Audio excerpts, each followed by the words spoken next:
It's grainy because it's late at night, but I wanted to prepare some paper for painting landscape tomorrow. I'm going to be doing some videos. Well, my friend and photographer Gemma's going to be recording some videos of me painting at Port Seaton tomorrow, and I thought that it would be helpful to record some of this part of the process as well, you know, because this is the beginning of it really. Like, I've just been watching Landscape Artist of the Year. I've missed the last few Landscape Artist of the Year series, and it's fantastic for me now to be watching them because it's giving me inspiration for tomorrow and for my own like, I've noticed, and it's something that I often do myself, I've noticed that a lot of the landscape artists have prepared their canvases first with a colour, and I remembered how much I enjoy painting over warm colours particularly, and my good friend and painter herself, Susan, gave me this fantastic box. Susan, thanks very much if you're watching. She gave me this fantastic box of inks and acrylics because she discovered that her first love is watercolour, and having bought all these materials, she kindly gave them to me. Anything that isn't watercolour, she's donated to me. So for the first time I'm trying out these alcohol inks, and there's acrylic paint put down first. I used this really fluorescent, I love it, orange acrylic, studio acrylic, high viscosity. It's fluorescent orange and I love it. It's just a bit of fun really. I love it because I don't have any myself, and I quite like using things new, doing new things each time. You can see there that the effect of the alcohol ink on the water is kind of exciting, and to be working with boats, I feel like it's helpful to have a weathered texture already on the paper, just because everything at the harbour feels a little bit weathered. And this then is an LEA abstract acrylic. I think it's yellow ochre. I can't really read it now because it's dark, but I've used that on there as well. It's spread out.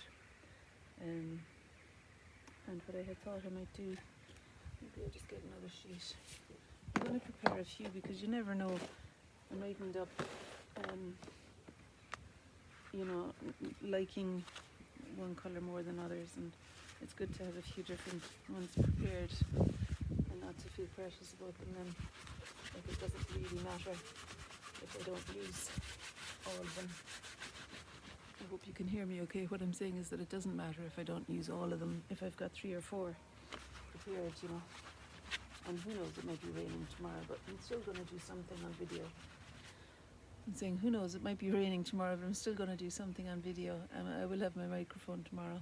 I just can't find it at the moment, and I wanted to just, rather than turn up with these prepared earlier pieces of paper, I wanted to show you this part of the process too.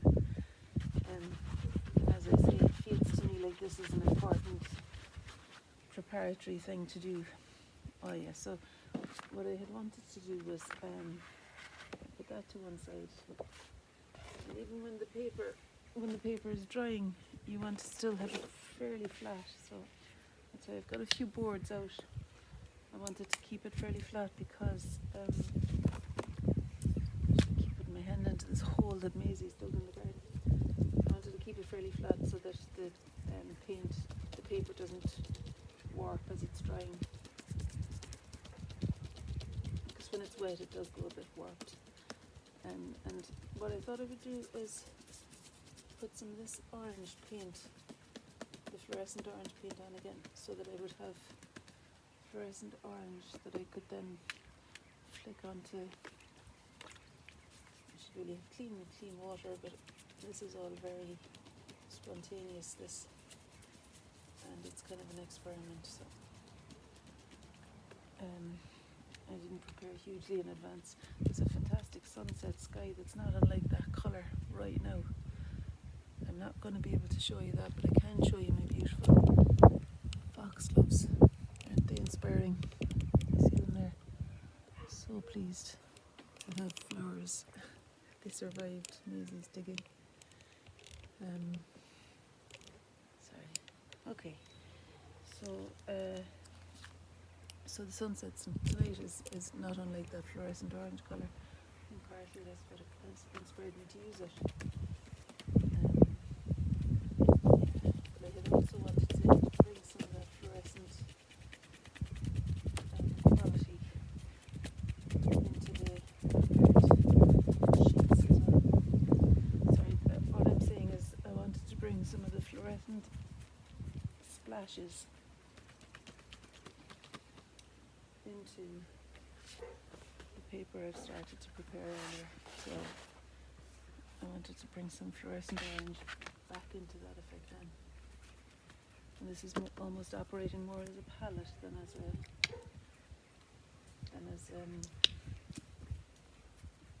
prepared sheet. But I might use it. This is probably wait now tomorrow. This will be the most inspiring sheet for me probably. But the idea was that I just wanted to load the brush with some of this fluorescent orange and then splash it onto that, because I've already splashed on some water as the yellow ochre was drying, and I've wiped away the water and it's left some clear droplets. It's left some of the paper, you know, when you wipe away the water drops as the paint is drying, then it leaves some clear watery, it leaves the, oh here's Maisie, maybe just don't walk on the painting now. It leaves them clear, and I wanted some orange splashes on there as well, you see. So as well as the lifted off marks, I wanted applied marks too. I don't want them on you, Maisie, so go away. I think she's learning to make herself scarce when there's paint flying around. Talking about you, Maisie. Right, so those of you on the landscape course, you get to know Maisie. Oops. I just heard a cuckoo there. I guess this is going to be one of the first videos for this new landscape course actually. You know, the last time I was down at Port Seaton Harbour, I didn't do this in advance. I just went down with a white sheet of paper, and you know, it made it a bit tricky for me really. I think it made it was an uphill struggle, because I had nothing on the paper, it was just white, and I felt like it was quite a big ask. Now again tomorrow I might end up using white paper to draw on, but it's just to have an option. Just to have an option for the background. I don't know what I'm going to do tomorrow, to be honest. Our plan is to do 3 half-hour pieces, and I always find it useful to do some sort of sketch in advance to decide the composition, to do some kind of, you see the 3 of them there, to do some sort of sketch just on using maybe charcoal or ink on a piece of cartridge paper. So I'll do that as well tomorrow. I'll begin, that's my plan, I'll begin with ink or charcoal on cartridge paper and find out the composition that I want to draw, and then I'll go on to work on one of these sheets of paper. At least that's my plan, if there is any. And sometimes all we need is just a way in, to have some hook on which to build an idea. So let's see how it goes. It's probably so dark now that you're not able to see anything. But this feels a little bit like, it just feels like the beginning of the creative process, the beginning, the preparation for tomorrow. So, you know, just like a sous chef would be chopping the veg maybe and planning in advance the materials that he needs for his meal, gourmet meal. That's what I'm doing here. There's a little bit of chopping and planning. Inspiration comes from that too. it's all very yellowy orangey, isn't it? Not sure how far that's what's happened so far. Maybe I will do something with a different coloured alcohol on top of this, just to continue wetting my create rock plate. I'm not going to go back in and get clean water just now. What I'm wanting to do is just, I don't know, just work with what I have here. I think that's just regular Liquitex, so it's not alcohol ink, is it? It's acrylic ink. Is it? Yeah, it's not alcohol. It's acrylic ink. Okay. Whereas this is alcohol ink. Let's see what that's going to do. It's a totally different colour. So I'm just splashing it on top of the fluorescent orange background. I know that it's very dark now and you can probably see nothing, but I felt that it was a good idea for me to do something before the morning. Now I'm going to plan everything, pack everything in the morning first thing. I'm happy that as I started watching the television program there, I noticed that there was this background painted already, and I remembered how helpful that was, so I thought I'd just go way out in the garden now and do that, so that I've got a start made for myself. It might be a bit too lively, all of this alcohol ink and every sort of thing, but I'm going to do, so we have that, and I'm also going to do a couple of very simple, and I will get some clean water for these two, because I want to, maybe not for two, but even just for one, because I want to just do a regular backdrop as well. I'll just do a red background. And I'll head off and get some clean water there, because look at that water sphere starting.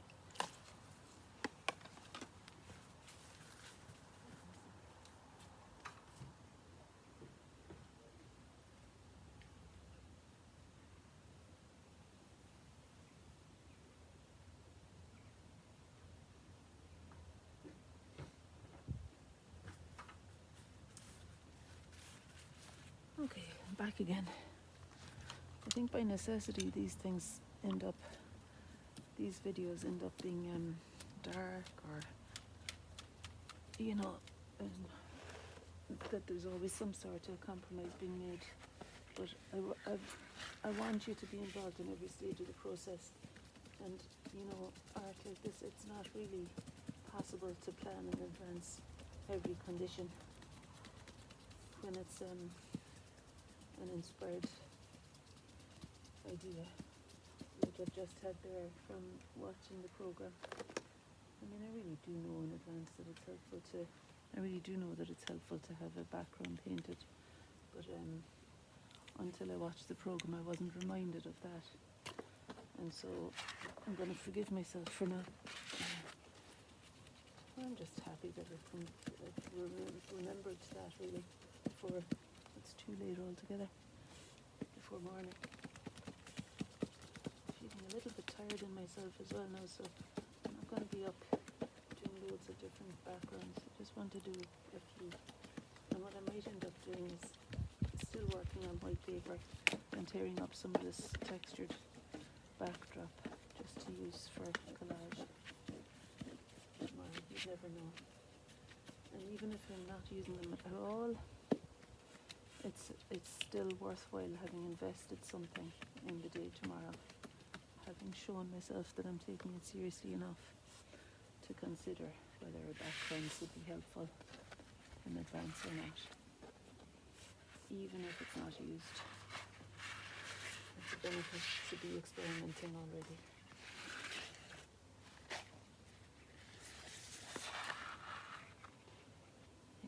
And I can make some of my, oh my goodness, I was saying I can make some of my mistakes already here. didn't realise it wasn't going to dry at all. I thought it might have dried a little bit. But it hasn't really. And I'm not sure about that blue alcohol ink. But I just manhandle it. And manhandle it out of its bright state.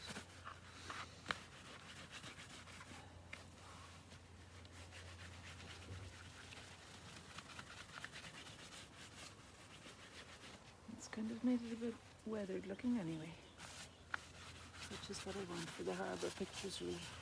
And it's taken, like, you don't really sometimes want too much action in the background of your paintings either. I'm getting bitten by the midges now, so I'm going to have to leave in a few minutes.